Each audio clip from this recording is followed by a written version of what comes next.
당신이 생각하는 하나님은 어떻게 생겼나요? 하나님께서 천지를 창조하셨어요. 인간은 죄인이 되었고 우리들을 위해 아들 예수님을 보내셨죠. 예수님은 우리 죄를 위해 돌아가셨지만 부활하셨어요. 그 예수님을 잘 믿으면 돼요. 난 예수를 믿으니 거짓말해도 구원받을 거야. 성령님은 안 떠나. 죄를 지어도 하나님이 다 이끌어 주실 거야. 지금은 돈이 나중에 중요해. 열심히 믿지 뭐. 주일 하루면 난 할 일 다 한 거야. 어떤 것도 죽기 전에 그럼 이제 그 얘기도 어떤 한번 죄도 하면 회개하면 다 용서가 돼? 용서될 거야. 그러니 거짓말쯤이야. 뭐야? 이건 괴물이잖아. 하나님께서 우리에게 주신 성경만이 하나님을 제대로 그릴 수 있습니다.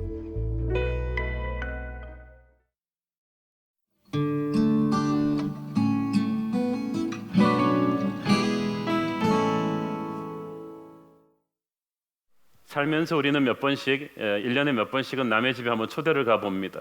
초대받아 가보면 뭐 잘 사는 집, 못 사는 집 있고 식구들이 많아서 시끌벅적한 집도 있고 또 아주 식구들이 없어서 좀 썰렁한 집도 있습니다. 그렇지만 이 초대받은 손님 입장에서 가장 기억에 남는 집은 음식이 맛있는 집, 뭐 그런 집은 잠깐 기억이 나지만 정말 감동에 남는 집은 집주인의 사랑과 정성을 느끼는 집이에요. 이 집주인이 나를 정말 사랑하는구나. 그래서 초대를 하셨구나. 이걸 느낄 수 있는 집입니다. 20여 년 전에 근 30년 전일 것 같습니다. 제가 이제 대학교 시절에 추수감사절이 됐어요. 미국의 추수감사절은 한국의 추석과도 같아서 학생들이 다 집에 갑니다. 근데 제가 사정이 생겨서 집에 못 갔어요. 친구들 몇 명이라. 그러니까 우리가 섬기던 교회 한 장로님이 집에 못 내려간 이 대학생들을 자기 집으로 초대해 주셨어요. 그런데 우리가 다 주일학교 교사들이었습니다. 특히 그 집 아들 이름이 켄인데 걔가 막 머리에다 여기다 귀걸이 꽂고 막 머리 팍 펑크적으로 세우고 그러는 친구인데 제가 가르치던 학생이었어요. 그래서 이제 그 장로님이 겸사겸사 우리를 초대해 주셨어요. 정성껏 준비한 우리 추수감사절 음식이었습니다. 우리 한 사람 한 사람에게 그 장로님은 깍듯이 경어를 쓰시면서 아이들을 잘 가르쳐줘서 고맙다고 하셨습니다. 집밥이라고 생각하고 많이 먹으라고 하셨습니다. 그래서 정말 많이 먹었습니다. 근데 그 장로님이 얼마나 따뜻하신지 막 눈물이 글썽할 정도였어요. 특히 또 저는 또 자기 학생 그 아들 담임 교사였기 때문에 제 손 꽉 잡고 미스터 하는 앞으로 장래계획이 어떻게 됩니까? 그러면서 본인의 인생 경험 바탕으로 이렇게 조언도 해주시고 너무나 눈물이 글썽났습니다. 장로님이 이렇게 훌륭하시구나. 손님을 초대하고 접대할 때는 이렇게 정성 어린 사랑과 감동으로 해야겠다는 이 생각이 그때 또 번쩍 들 정도로 참 감동 깊은 식사 초대였습니다. 우리 주님도 몇 번씩 식사 초대를 받으셨습니다. 몇 주 전에 우리는 세리 레위의 집에 주님이 초대받으셔서 아주 흥분과 감격에 겨운 식사를 가진 것을 보았습니다. 오늘도 식사 초대 스토리입니다. 36절 읽습니다. 시작. 한 바리새인이 예수께 자기와 함께 잡수시기를 청하니 이에 바리새인의 집에 들어가 앉으셨을 때에 바리새인이 웬일로 주님을 초대했습니다. 처음이자 마지막입니다. 이렇게 초대했는데 가봤더니 역시 두 가지 목적이 있었어요. 하나는 자신을 과시하고 하나는 예수님을 시험코자 함이었습니다. 그래서 이 바리새인 집의 식탁 교제는 세리 레위의 그 식탁 교제와는 달리 이게 좀 감동이 없어요. 차갑고 딱딱했습니다. 집은 크고 화려하고 음식은 푸짐한데도 분위기가 싸했습니다. 왜냐하면 초대한 바리새인의 마음에 예수님을 진심으로 웰컴하고 사랑하는 마음이 없었기 때문입니다.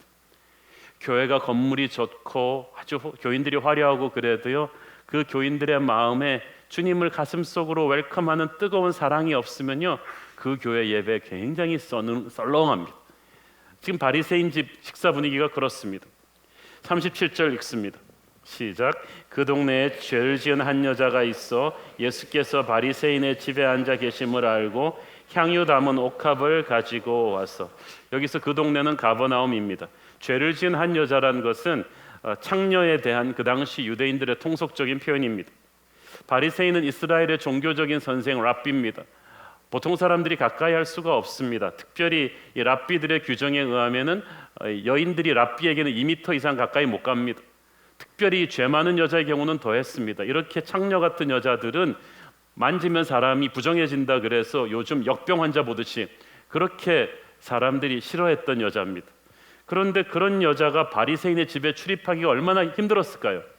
집에 들어와도 얼마나 사람들의 구박과 냉대와 질시를 받았겠습니까? 게다가 그녀는 빈손으로 오지 않고 값비싼 향유를 담은 옥합을 가지고 왔습니다. 대가를 치르고 어려움을 극복하고 온 거예요. 예배는 대가를 치르고 어려움을 극복하고 오는 겁니다. 38절 읽습니다. 시작. 예수의 뒤로 그 발 곁에 서서 울며 눈물로 그 발을 적시고 자기 머리털로 닦고 그 발에 입 맞추고 향유를 부으니. 자, 저는 어렸을 때 처음 이 본문을 읽고 이 성경이 좀 과장법이 심하지 않나? 어떻게 눈물로 사람 발을 적실까? 그런데 제가 진짜 사역의 현장에서 그걸 봤어요.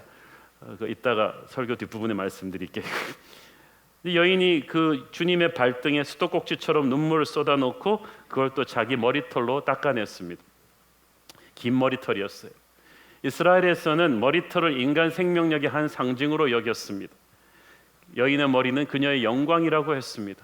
지금도 여자분들의 머리는 여러분들의 자존심입니다. 저는 몰랐습니다. 헤어샵에서 여자분들의 파마값이 그렇게 비싸다는 것을 몰랐습니다. 남자가 한 10번은 갈 돈으로 여자분이 한 번 머리에다 정성을 들이십니다. 제가 아는 한 권사님은 아우리치를 가도 그 똑같은 헤어스타일을 일주일 내내 유지합니다. 굉장히 여자분들이 머리를 정성스럽게 가꾸죠. 그런데 그 당시는 더 했어요. 근데 그 머리털을 풀어서 예수님의 발을 닦는 걸레로 쓰고 있습니다. 수도꼭지처럼 눈물을 예수님 발에 떨어뜨리면서 머릿결로 예수님 발을 닦으면서 동시에 예수님의 발에 입 맞추었습니다. 이 헬라어 동사를 보니까 continue to kiss, 입 맞추고 또 입 맞추었다는 거예요. 그리고 예수님의 발에 준비해온 그 값비싼 향유를 아낌없이 부었습니다. 당시 이스라엘 사람들에게는 귀한 손님의 발을 씻긴 후에는 향유 기름을 제공하여 발라드리는 관습이 있었는데 대부분 그 퍼퓸 바르듯이 살짝 바르지 이렇게 퍼붓지 않거든요. 그러니까 이 여인은 지금 정해진 그 최고의 에티켓 규정을 훨씬 넘어서 오버하고 있는 거예요. 진짜 사랑은 오버하는 것입니다. 이걸 한꺼번에 하는 사람은 없었어요. 이렇게 눈물로 물을 삼고 머리털로 이거 걸레를 삼으면서 살짝 바르는 향유를 그냥 값비싸게 부으면서 이렇게 입을 계속 맞추면서 이런 모든 행위를 한꺼번에 하는 거는 전에도 없었고 앞에도 없을 거예요. 파격적인 사랑, 파격적인 헌신. 이 여인은 한마디로 지금 어떻게 하면 더 잘할까 싶어가지고 그냥 자신의 베스트의 베스트를 다 쏟아버리고 있는 거예요. 마치 내일이 없는 것처럼 예배하는 거예요. 그런데 이 광경을 옆에서 보는 바리새인 시몬은 너무나 차갑고 삐뚤어진 심성으로 앉아 있었어요. 39절 읽습니다. 시작. 예수를 청한 바리새인이 그것을 보고 마음에 이르되 이 사람이 만일 선지자라면 자기를 만지는 이 여자가 누구며 어떠한 자 곧 죄인인 줄을 알았으리라 하거늘. 이 바리새인은 이 광경을 보고 속이 상했어요. 예수님과 함께하는 이 상류사회층만 하는 이 격조 높은 식탁 분위기를 이 죄 많은 창녀가 망쳐놓았다고 생각했습니다. 그리고 속으로 생각했어요. 아니 예수님이 선지자라면서 이 여인이 누군지 모르나? 보통 여자라도 2m 가까이 내로 랍비에게 접근하면 안 되는데 이 여인은 창녀인데 딱 보면 모르나? 이런 여자를 어떻게 가까이 터치하게 놔두지? 예수는 영적 분별력이 없는 사람이거나 죄인들과 한 통속인 천박한 사람이거나 둘 중에 하나일 거야. 지금 바리새인은 이 생각하는 거예요. 이 바리새인이 참 무서운 사람입니다. 겉으로는 예수님을 손님으로 접대해 놓고 아주 예의 바르게 대했지만 속으로 완전히 딴 생각하고 있어요. 어떻게 하면 예수님 흠잡을까 생각하고 있었던 거예요. 이렇게 겉과 속이 다른 종교인적 크리스찬들이 우리 주위에 얼마나 많습니까? 오늘날도 예의 바르고 신앙 있어 보이지만 속으로는 항상 딴 생각하고 있어요. 다른 형제들 판단하고 정죄하고 있어요. 아니 예수님을 판단하고 정죄하는 사람이 세상에 그 누구를 판단하고 정죄하지 않겠습니까? 바리새인 시몬의 생각을 예수님께서는 읽으셨습니다. 그리고 질문을 던지셨습니다. 40절부터 43절까지 읽습니다. 시작. 예수께서 대답하여 이르시되 시몬아 내가 네게 이를 말이 있다 하시니 그가 이르되 선생님 말씀하소서. 이르시되 빚주는 사람에게 빚진 자가 둘이 있어 하나는 500데나리온을 졌고 하나는 50데나리온을 졌는데 갚을 것이 없으므로 둘 다 탕감하여 주었으니 둘 중에 누가 그를 더 사랑하겠느냐. 시몬이 대답하여 이르되 내 생각에는 많이 탕감함을 받은 자니이다. 이르시되 내 판단이 옳다 하시고. 자, 보세요. 빚주는 사람 즉 채권자에게 두 사람의 채무자가 빚을 500데나리온과 50데나리온씩 각각 빚졌습니다. 그런데 채권자가 보니까 둘 다 도저히 갚을 능력이 안 돼요. 그래서 둘 다 빚을 탕감해 줬습니다. 여기서 참고로 말씀드리면 한 데나리온은 그 당시 노동자들의 하루 품삯입니다. 그 50데나리온이라면 꼬박 한 두 달은 일해야 되는 돈이고 500데나리온이라고 한다면 1년 연봉을 훨씬 넘는 큰 돈입니다. 하루 벌어 하루 먹고 사는 그 당시 노동자들이 갚을 수가 없는 돈이에요. 빚 갚는 것이 요즘도 굉장히 절박한 이슈잖아요. 근데 그 당시는 빚을 못 갚으면 노예로 팔립니다. 그렇기 때문에 이 빚을 탕감해 줬다는 것은 생명을 살려준 거예요. 그렇죠? 엄청난 은혜입니다. 그럼 누가 더 이 채권자에게 고마워할까는 예수님 질문에 시몬은 상식적으로 당연히 50데나리온보다는 더 큰 액수 500데나리온을 탕감받은 사람이 더 고마워하겠죠? 라고 대답했습니다. 설마 시몬은 예수님께서 이 스토리를 통해서 자기하고 이 죄 많은 여인을 비교하고 있다는 사실을 알지 못했습니다. 비교는 자기가 시작했죠. 그는 500데나리온 탕감받은 큰 죄를 용서받은 이 여인을 깔보는 도덕적인 우월감이 있었어요. 나는 저런 무리가 아니다. 예수님께서 부드럽게 이 시몬의 착각을 깨주셨습니다. 44절 읽습니다.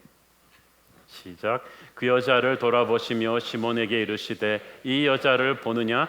내가 네 집에 들어올 때 너는 내게 발 씻을 물도 주지 아니하였으되 이 여자는 눈물로 내 발을 적시고 그 머리털로 닦았으며. 자, 보세요. 시몬아, 이 여자가 너보다 결코 못한 사람이 아니다. 주님은 지금 이렇게 말하고 있는 거예요. 오히려 네가 무시하는 이 여자가 하나님 나라에서 너보다 훨씬 귀한 사람이다. 이제부터 내가 왜 그런지 너에게 설명을 해줄 것이다. 주님은 이 보기는 이 여자를 보면서 말은 시몬에게 하고 계세요. 바리새인 시몬에게. 이게 어떤 상황이냐면은 모나리자 명화를 보면서 둘 다 보면서 얘기는 이 사람에게 하는데 보는 건 그림 보면서 하고 있어. 그림 봐라 이러면서 하는 것처럼 시몬한테 이 여자를 보느냐? 그 말은 무슨 말이에요? 이 여자를 본받아라는 거야. 이 여자는 네가 무시할 대상이 아니라 배워야 될 대상이다. 네가 정죄할 대상이 아니라 도전받아야 될 대상이다. 그러면서 이 여자가 어째서 너보다 나은지를 설명을 해줘요. 주님께서는요 항상 우리가 우리 형제를 정죄할 때 왜 우리가 정죄할 자격이 없는지를 설명해 주십니다. 너는 내가 네 집에 들어올 때 내게 발 씻을 물도 주지 않았다. 당시 이스라엘에서는 손님이 오시면 발 씻을 물부터 내어드리는 게 기본적인 에티켓의 시작입니다. 그런데 시몬은 그걸 하지 않았어요. 하지만 여인은 자신의 눈물로 예수님의 발을 씻겨드렸습니다. 그리고 자기의 머리털로 예수님의 발을 닦아드렸죠. 45절 46절 계속 읽습니다. 시작. 너는 내게 입맞추지 아니하였으되 그는 내가 들어올 때로부터 내 발에 입맞추기를 그치지 아니하였으며 너는 내 머리에 감람류도 붓지 아니하였으되 그는 향유를 내 발에 부었느니라. 이는 시몬의 두 번째 결례인데 당시 손님이 오면 그 뺨에다가 친구라는 뜻으로 입을 맞춰 줍니다. 근데 시몬이 그걸 안 했어요. 하지만 여인은 예수님의 뺨에 입 맞춘 정도가 아니라 예수님의 발에 입 맞췄어요. 그것은 예수님을 사랑한다는 표현을 하고 싶은데 감히 자기는 주님의 친구라고 불릴 수가 없기 때문에 자기를 부수는 겸손이었어요. 그것도 형식적으로 한두 번 하고 끝낸 게 아니라 계속해서 예수님의 발에 입 맞췄다는 거, 사랑하고 또 사랑한다는 뜻입니다. 너는 내 머리에 감람류도 붓지 않았다. 이게 시몬의 세 번째 결례입니다. 감람류는 당시 그 이스라엘에서 흔했고 값도 그리 비싸지 않았어요. 모랫바람에 손님의 머리가 헝클어져 있으면 그 머리에 감람류를 부어 단정하게 해주는 것이 또 손님을 맞는 기본 에티켓 중에 하나였는데 시몬은 그것도 하지 않았어요. 그런데 여인은 값싼 감람류가 아닌 값비싼 향유를, 그것도 살짝 바르는 것이 아닌 예수님의 발에 가득 부어버렸습니다. 어떻게 보면 거룩한 낭비를 해버린 거죠. 발을 씻기고 입맞춤으로 환영하고 머리에 기름을 붓는 것은 그 당시 집에 들어오는 모든 손님에게 하는 기본적인 배려였는데, 바리새인이 예수님 모셔다 놓고 그걸 하지 않았어요. 엄청나게 무례한 거죠. 이것은 의도적인 것입니다. 시몬은 예수님을 인격적으로 지금 모독을 주고 있었던 거예요. 처음부터 예수님을 존경하고 사랑해서 집으로 모신 것이 아니에요. 오히려 예수님을 큰 자기 집에 모셔다 놓고 그 동네 VIP인 명사들을 초대해 놓고 예수님을 지금 기죽이고 있는 거예요. 자기가 얼마나 대단한 사람인지. 그러면서도 자기가 예수님을 집으로 초대까지 했으니 비싼 음식 들으니까 자기는 괜찮은 사람이라고 생각했어요. 마음은 딴 데 가 있으면서도 오늘날 이런 식으로 교회 와 있는 분들 얼마나 많습니까? 자기는 술 담배도 안 하고 교회 헌금 많이 내고 일 많이 하고 있으니까 주님은 자랑스러워할 것이라고 생각합니다. 그러나 그건 종교적인 행위를 한 것이지 주님을 사랑하는 게 아닙니다. 주님은 그런 예배, 마음 없는 예배에 상처받으십니다. 47절, 오늘 굉장히 중요한 말입니다. 시작. 이러므로 내가 네게 말하노니 그의 많은 죄가 사하여 졌도다. 이는 그의 사랑함이 많음이라. 사함을 받은 일이 적은 자는 적게 사랑하느니라. 그의 사랑함이 많다는 것은 그의 사랑함이 헌신이 풍성했다는 것입니다. 뜨거웠다는 거예요. 가슴에서 흘러나오는 진심이었다는 뜻입니다. 그것이 예수님의 마음을 감동시켰습니다. 그렇게 할 수 있는 것은 그녀가 이미 많은 죄를 용서받은 체험이 있기 때문입니다. 본인이 그 사실을 알고 있었어요. 자기의 죄가 얼마나 큰지를 아는 사람은 그 죄를 씻어주는 예수님의 십자가 은혜가 얼마나 큰지도 압니다. 그 은혜를 딱 느낀 사람은, 제대로 느낀 사람은 시키지 않아도 파격적인 헌신을 합니다.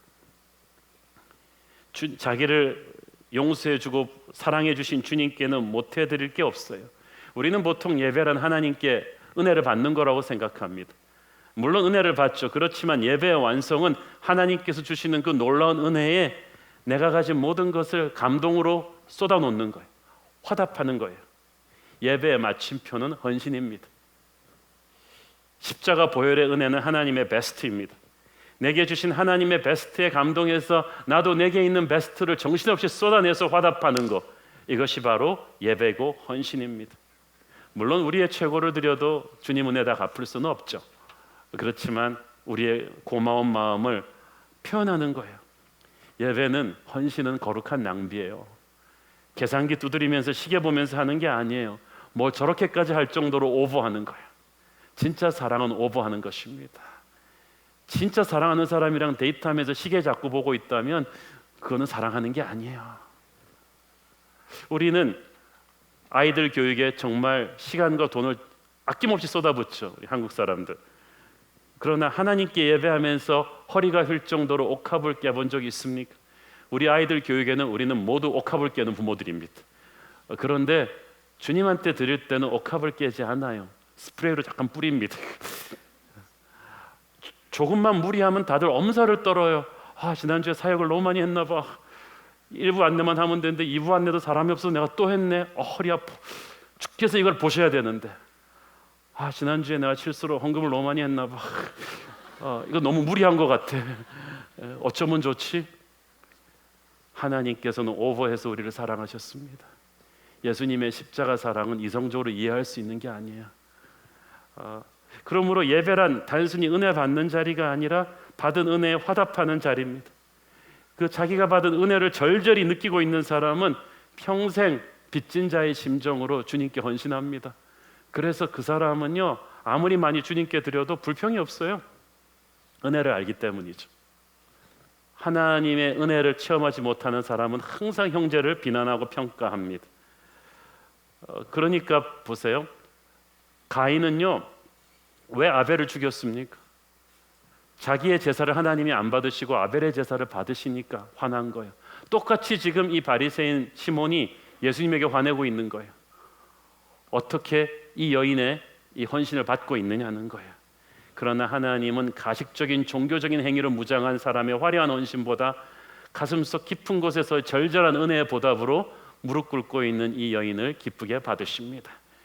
예수님이 이 여인을 축복하셨어요. 48절 읽습니다. 시작. 이에 여자에게 이르시되 네 죄 사함을 받았느니라 하시니, 이 네 죄 사함을 받았느니라, 이 말은 헬라어 원어로 이미 너의 죄가 과거에 사함을 받았고 그 용서의 은혜가 아직까지도 흐르고 있다는 뜻이에요.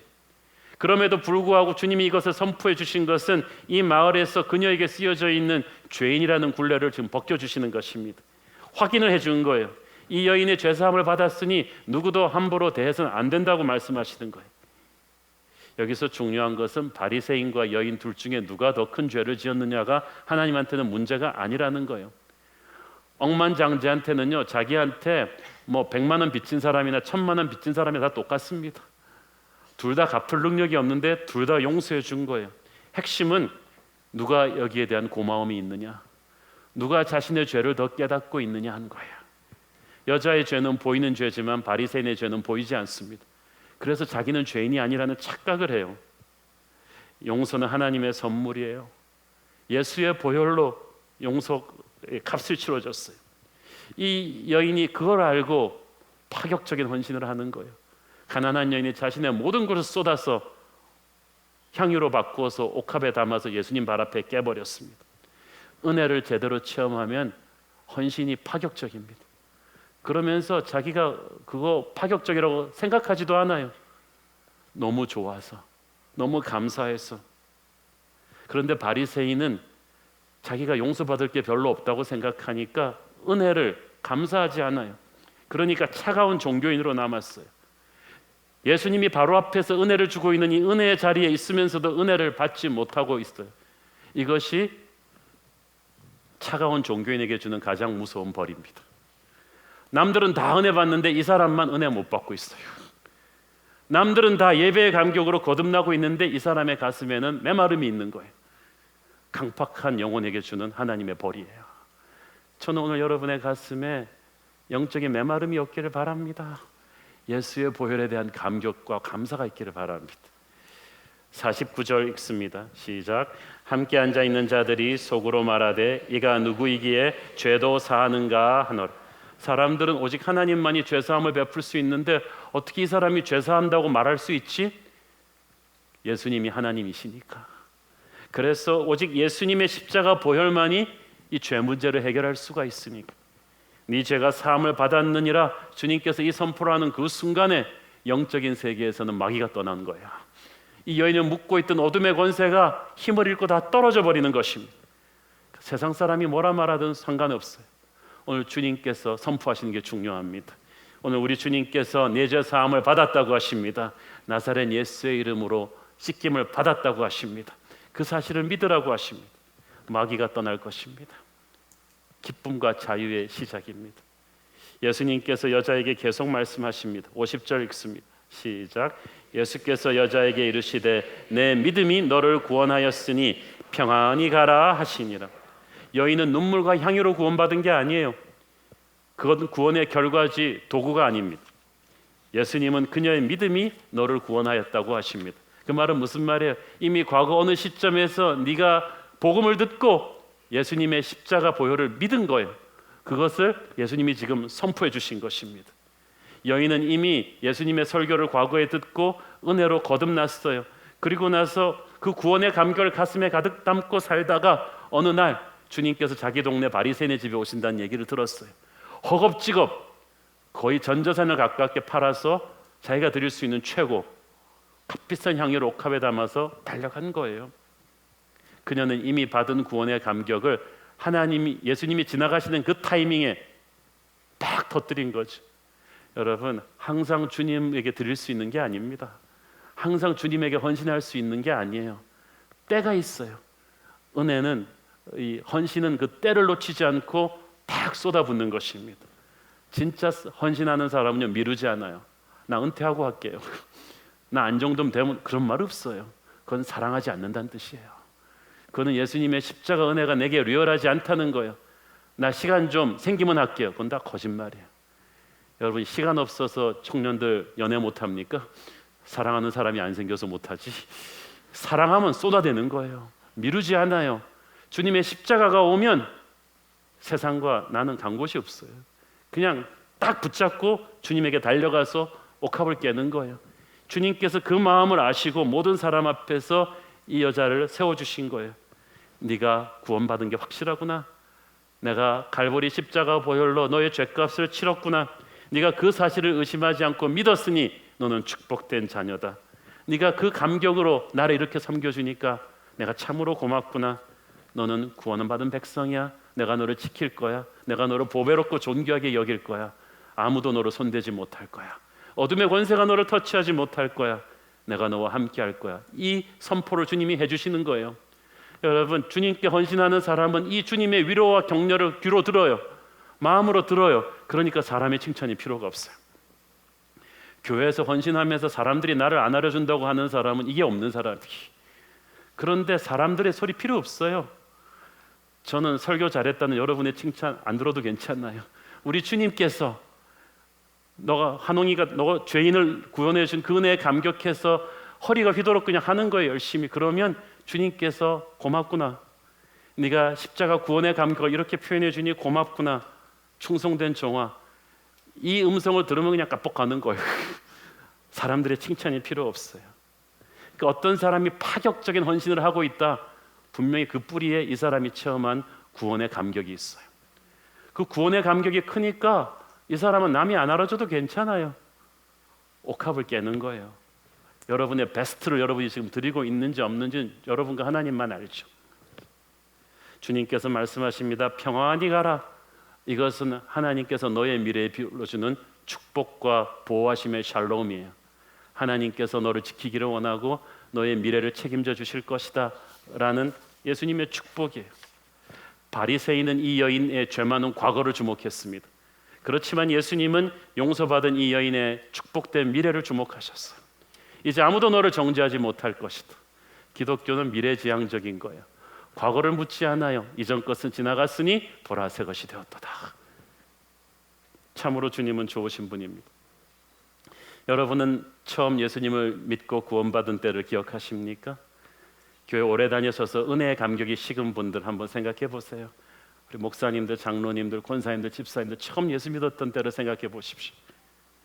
제가 20대 전도사 시절부터 지금까지 목회를 하면서 가장 감격스러운 순간은 이 십자가 은혜 앞에 눈물 흘리고 부서지는 사람들을 볼 때예요. LA에서 제가 신학교 2학년 때 전도사 생활할 때 일입니다. 8개 교회 중고등부 연합 여름 수양에 제가 수양의 강사로 갔습니다. 그런데 이렇게 딱 가봤더니 분위기가 심상찮아요. 근데 그 담당 코디하시는 목사님이 저한테 말씀하시죠. 전도사님, 참고로 이 청중을 좀 말씀드리면 이 200명 청소년들이 8개 교회에서 모였는데 이 아이들 중에 3분의 1은 한국말을 전혀 못하는 2세 청소년들입니다. 나머지 3분의 1은 또 영어를 전혀 못하는 한국에서 온 지 얼마 안 되는 애들입니다. 그럼 남은 3분의 1은 뭔가요? 둘 다 못하는 애들이라는 거예요. 이 애들이 있기 때문에 전도사님께서 양쪽 언어를 알아서 해달라는 거야. 나는 알아서 해달라는 말이 제일 무서워. 그런데 문제는 언어가 아니었어요. 이 아이들을 딱 보니까 정말 무서운 분들이에요. 비범한 분들이에요. 그 80년대 여러분 펑크족 아시죠? 머리를 선인장처럼 세운 애들. 그리고 이렇게 딱 까만 레더 자켓, 그 당시 유행하던 오토바이족 같은 터미네이터 같은 자켓들도 입고, 근데 술 냄새, 마약 냄새가 그냥 팍팍 찔러요. 그리고 애들이 등치가 크잖아요. 눈빛들이요 저를 째려보는데 첫날 그냥 무서웠어요. 설교하기보다 무서웠어요, 청중이. 그래서 그날 밤에 강사 숙소실로 와서 기도했어요. 주여, 제게 어찌하여 이런 시련을 주시나이까. 이런 아이들에게는 목회 경력 적어도 20년 이상의 베테랑 목사님이 가셔야지. 저 이제 신학교 2학년입니다. 꽃 피기도 전에 지기는 싫습니다. 주여, 도와주십시오. 할 수만 있다면 이 잔을 내게서 피하게 하여 주옵소서. 그런데 강사를 바꿔달라고 그러고 싶었지만 그럴 수는 없었기 때문에 첫날, 둘째 날 하는데 정말 힘들었어. 설교해보면 알아요. 유리벽을 치고 나오는 것 같아요. 그보다 더 무서운 건 애들이 저를 째려본다는 거예요. 그냥 계속 이러고. 셋째 날이 됐어요. 근데 셋째 날 주제가 하나님의 사랑인데 그날 설교를 가기 전에 기도하려고 엎드렸더니 하나님께서 말씀하신 거예요. 홍아, 네가 저 아이들을 사랑하지 않는구나. 예, 맞아요. 전 저 아이들이 무서워요. 나는 저 아이들을 사랑한다. 내가 저 잃어버린 아이들을 오늘 집으로 불러올 것이다. 그리고 내가 너를 그 도구로 쓸 것이다. 두려워하지 마라. 네가 나의 마음으로 가지고 설교하기를 바란다. 주님, 이틀 동안 아무 효과가 없었는데 내가 오늘 너와 함께 할 것이다. 근데 그날 진짜 설교하는데 다르더라고요. 어떤 게 좀 달라요. 하나님의 임재가 그 안에 가득하신 거예요. 말이 이상했어요. 그리고 끝나고 캠프파이어를 했는데 오순절 다락방 같은 주님의 성령이 불꽃처럼 아이들에게 확 들어가기 시작했어요. 선생님들에게, 전도사님들에게, 저에게 오는 거예요. 이건 제가 설교 잘해서 한 거 절대 아니야. 그냥 하나님이 그냥 오신 거예요. 사랑으로 오신 거예요. 그 영화 어둠의 자식들에 나오는 것 같은 그 아이들에게 하나님의 사랑이 오는데 엄청나요. 나도 섰는데 덜덜 떨릴 정도로 임재가 가득했는데 아이들이 사방에서 통곡하면서 엎드리면서 기도하기 시작하는데 제가 주목하고 있던 한 여학생이 있었어요. 얘는 첫날부터 저를 가장 무섭게 째려보던 애인데 이 여자애가 어떤 애냐 하면은 그 여자 암살자 니키타 있죠.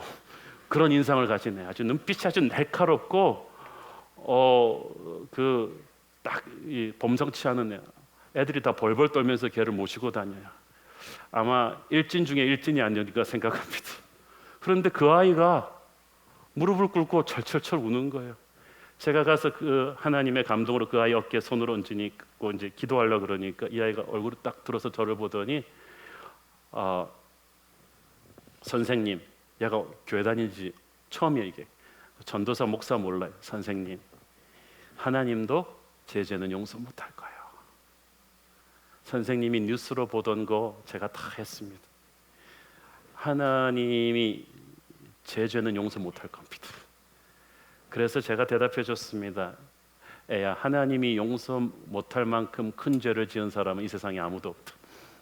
오늘 하나님의 사랑이 너한테 왔구나. You trust me. 나를 믿어라.